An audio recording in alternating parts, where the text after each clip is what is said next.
Welcome to this comprehensive tutorial on ARCore. Whether you're a beginner or looking to enhance your skills in augmented reality development, you're in the right place. In this video series, we will dive deep into the basics of ARCore, covering everything you need to know to get started with building your own AR applications. First, let's begin by understanding what ARCore is. ARCore is Google's platform for building augmented reality experiences on Android devices. It uses your phone's sensors to detect the environment around you, allowing you to integrate virtual content into the real world, which can create immersive experiences for users. Now, let's talk about the prerequisites for developing with ARCore. Make sure you have the following: a computer with Android Studio installed, a physical Android device that supports ARCore, and some familiarity with Java and Android app development. Let's set up your environment. First, open Android Studio and create a new project. Select Empty Activity and click Next. Give your application a name, such as My AR App, and set the package name to com.example.mywrap. Make sure you select Java as the language and finish creating your project. Now that we have our basic Android project set up, we need to add the ARCore dependency. Open your app-level-build.gradle file and add the ARCore dependency in the Dependencies section. After adding the dependency, don't forget to sync your project. Click on the Sync Now link that appears at the top of the editor window. This process downloads the ARCore library and makes it available for your project. Next, we need to update our Android manifest.xml to declare that we're using AR features. Open the manifest file and add the following permissions and features inside the manifest tag. With the permissions and features set, it's time to implement basic AR functionality.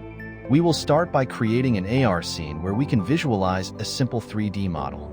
First, create a layout file named activity_main.xml in the res/layout directory. Next, we will modify our main activity to include the AR fragment and set up our basic scene.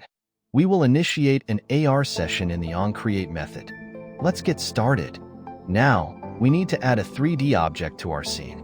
We can use a simple 3D model in the GLTF format or a prefab from SceneForm.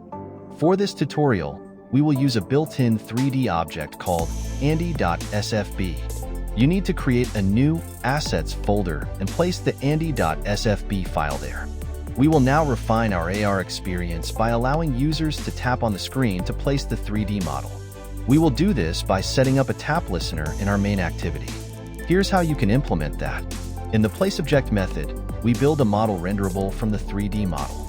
If successful, we call addNodes to scene to place the model at the position of the anchor. Now, let's implement the addNodes to scene method. With this code in place, when we tap on a detected plane in the real world, our 3D model of Andy will appear. Make sure your device is ARCore enabled and has adequate lighting, as tracking will work best under those conditions.